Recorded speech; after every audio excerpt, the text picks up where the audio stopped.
Gracias. César.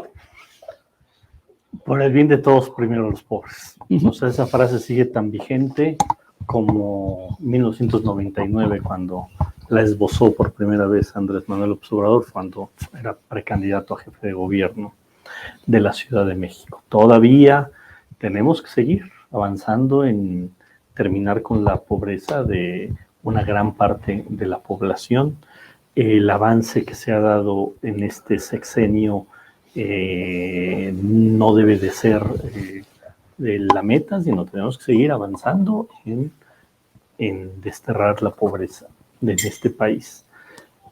Hoy hay un dato muy interesante, o sea, ya entre los que estamos suscritos al IMSS, al ISSSTE, el promedio de salarios ya son casi $1,000 mensuales. O sea, eso pensado hace 5 años podría parecer imposible. ¿Y cómo en 5 años se logró? O sea, pasar el salario mínimo de 85 pesos al día a más de 200 pesos, pero el promedio, insisto, de los que estamos en el IMSS, en el ISSSTE, es casi ya de $1,000. Y eso nos hace, pues, ya un país en condiciones para que, lo importante es que ya todos lleguemos a eso, que ya todos tengamos eso, no que sea el promedio, que sea el piso. Eso es lo que deberíamos de buscar, y ya estaríamos en niveles de salarios mínimos como algunas regiones de Estados Unidos, y nos acercaríamos a salarios mínimos como el de Canadá y como el de algunos países europeos. Otra vez, como lo planteé en el segmento anterior sobre otros temas, no debemos de conformarnos. O sea, el próximo gobierno no tiene que decir, pues ya subió el salario mínimo, mucho en el gobierno anterior, y ahí nos mantenemos 6 años. No, el próximo gobierno también tiene que dar aumentos paulatinos al salario mínimo para, así como creció 150%, pues para que tengamos un crecimiento mayor. Los programas sociales, así como en este gobierno creció el programa de adultos mayores de 1,100 pesos bimestrales y lo va a dejar el presidente López Obrador en 6,000 pesos, el próximo gobierno que no nos salga con que se queda así ya con 6,000 pesos, no, siempre tiene que ser increciendo. Entonces, eso es muy importante, digamos, para la pirámide. Yo creo que un tema que se le tiene que dar atención es el campo. Se le dio atención en este gobierno, pero se tiene que profundizar las políticas del campo. A todos nos conviene que el campo mexicano tenga recursos, que el campo, que los que siembran los alimentos de las y los mexicanos tengan condiciones de vida para que sus hijos vayan a la escuela, que haya espacios de educación, de salud en los propios municipios agrícolas del país. Me parece fundamental. Y otro tema, se habla mucho de la clase media. Por supuesto que hay que atender la clase media. La clase media, ¿qué pide? Oportunidades de trabajo. ¿Qué pide? Que si saliste de la universidad tengas empleo. ¿Qué pide la clase media? Estabilidad económica. ¿Qué pide la clase media? Por supuesto, seguridad, buenos servicios. Pero también la clase media ya debería de poder empezar a pedir y empezar a utilizar, por ejemplo, educación pública. Porque si hay una buena educación pública, pues ya la clase media no tendría que pagar educación privada. Si hay un buen sistema de salud, ya la clase media ya no tendría que pagar seguros ni tendría que pagar hospitales privados. Y eso retribuye en mejores condiciones de vida para la propia clase media. Entonces, si tenemos buen transporte público, pues ya la clase media podría dejar el coche, etcétera, y utilizar el transporte público, que es más barato. Entonces, si vamos mejorando los servicios públicos, también debe de retribuir en mejores condiciones para la clase media. Por supuesto, también el próximo gobierno no puede salir con que se acabó la austeridad, porque la austeridad no solo es un asunto, no solo es un asunto ideológico, es un asunto de pesos y centavos. Si volvemos a hacer secretarías, subsecretarías, y le volvemos a dar a nuestro compadre el cargo, porque no cupieron todos mis cuates que me ayudaron en la campaña, y volvemos a crecer el aparato burocrático, pues entonces dejamos de tener dinero para todo esto. Entonces, el tema de que haya un gobierno austero ayuda, por supuesto, que repercute en esto que estamos hablando de mejores condiciones de vida para la mayoría de los mexicanos. Programas, por ejemplo, como el que instauró la jefa de gobierno aquí de Mi Beca para Empezar, tendría que ser nacional.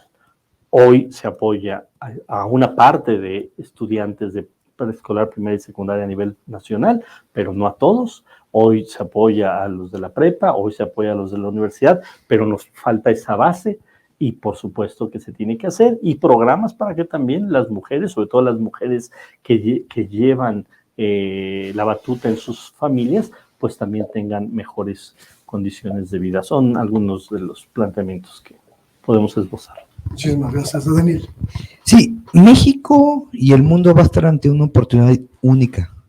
El famoso nearshoring, que es el estrés geopolítico, es decir, al China convertirse en el gran competidor de la economía de Estados Unidos, hasta en un reacomodo industrial y empresarial. Es por eso que hemos visto el tema de Tesla, hemos visto las inversiones también de Kia, y ante ese fenómeno, este gobierno va a tener una oportunidad única, histórica, yo creo que como ninguno antes. Hay que generar condiciones para que esas inversiones aterricen en México, obviamente, como dice César, con un marco de ley regulatoria en beneficio del pueblo, ¿no? No nos vamos a dar concesiones por darlo.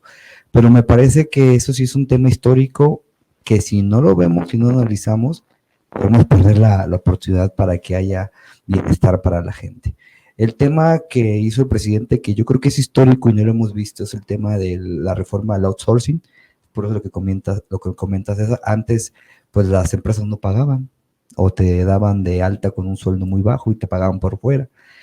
Eso lo logró el presidente Andrés Manuel y me parece que por ahí debe seguir en beneficio de la gente trabajadora. 2, el tema del salario mínimo y la democracia sindical, creo que es fundamental. Aprovechar todas las cláusulas que te da el TEMEC para utilizar esos instrumentos internacionales en beneficio de la gente. Qué bueno que hoy, por ejemplo, la gente en Chevrolet vaya y vote sindicalmente, porque eso influye en tus derechos laborales. Antes te ponían el jefe charro, ¿no? El sindicato blanco. Ahora, ese tema de acción me parece que están encaminadas bien. Y al tercer punto, que creo que es un tema que hay que ahondar más, es el famoso la repartición de las utilidades, ¿no? El PTU famoso, que sin duda es algo que al trabajador de abajo sí le afecta, ¿no? Las empresas regularmente marcan, ahorita está en esta etapa, justo en mayo, la repartición, me parece que debe haber un marco regulatorio. En función de eso, nosotros sí creemos que ante esta oportunidad histórica, pues necesitamos generar más y mejores condiciones de inversión extranjera directa, de inversión productiva y de inversión en infraestructura. Es decir, hay que regionalizar el país, hay que invertirle más a los que menos tienen, eso se llama progresismo, y cobrarle más a los que más tienen, ¿no? Eso también yo siempre he dicho, eso es un gran éxito de la ciudad, porque la gente que tiene alberca y gasta más agua paga igual que el que de Iztapalapa, ¿no? En la ciudad paga más el que más tiene, paga más el que más tiene agua. Eso tenemos que ir, el tema de los ingresos estatales como Estado, me refiero, no estados como entes federativos, tiene que cambiar, tiene que haber una reforma fiscal en beneficio de los más desfavorecidos. Es decir, el presidente ya avanzó, ya le cobra a los que antes no pagaban, ya le cobra, ya no hay excepciones fiscales, pero no se puede acabar ahí. Tiene que haber que en el top 10 de la riqueza mexicana es la más desigual. Es decir, Slim paga los mismos impuestos que una persona que gana 30,000 pesos. No puede suceder eso. Tiene que haber un tema que es inclusive medio radical, pero que yo estoy a favor: impuestos a la riqueza, impuestos a las herencias, y no vamos a darle un impuesto a la gente que gana o que tiene una herencia de 600,000 pesos, ¿no? Grandes fortunas, ¿no? Más allá de 15, 20 millones de pesos, tiene que haber ese impuesto. ¿Para qué? Para que el Estado pueda redistribuir más el gasto. No solamente es crecer, sino redistribuir la riqueza. Es decir, esto que nos dijo los neoliberales de que iba a haber acumulación y se iba a desparramar y iba a llegar a los de abajo, nos damos cuenta que no es así. Sin embargo, sí tiene que existir una política industrial, sectorial para esos temas, que hoy entiendo el presidente se enfocó a una agenda prioritaria mínima, pero el próximo gobierno tiene que ir hacia allá. Tiene que haber una reindustrialización del país, sin duda. Ya lo decías, el país se está convirtiendo en un país de sectores, de servicios, no de primarios. Ya dejamos de ser este país que ahí está enfocado, ¿no? Repito, somos una potencia, por ejemplo, en el tema industrial, en el tema de los carros que se hacen hoy en Puebla, que se hacen en Cuautitlán Izcalli, ni siquiera se quedan en México, ni siquiera en Estados Unidos, se van al mercado europeo. Y me parece que en función de eso, si no vemos a esto como un círculo virtuoso en el cual la gente tiene más oportunidades, como hay más oportunidades, tiene empleo, como tiene empleo, tiene más ingreso, como tiene ingreso, tiene más bienestar, como tiene más bienestar, hay más seguridad, y como hay más seguridad, hay más paz, y como hay más paz, hay más desarrollo. Si no lo vemos como ese ciclo que es un poco, puede sonar un poco etéreo, no vamos a avanzar en esa materia. Me parece que sí debe de haber, ya puso el presidente el piso, pero debe haber una política de empleo todavía aún mayor.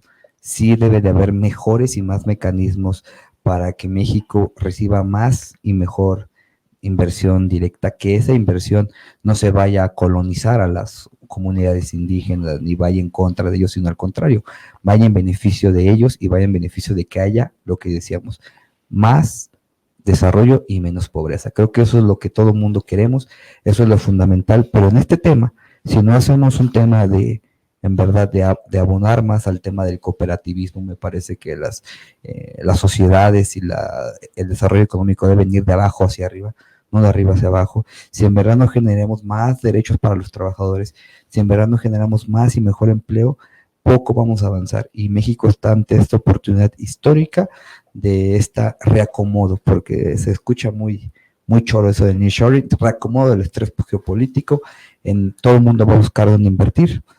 Vamos a tener que disputar las inversiones entre México, Brasil, Ecuador, ¿no?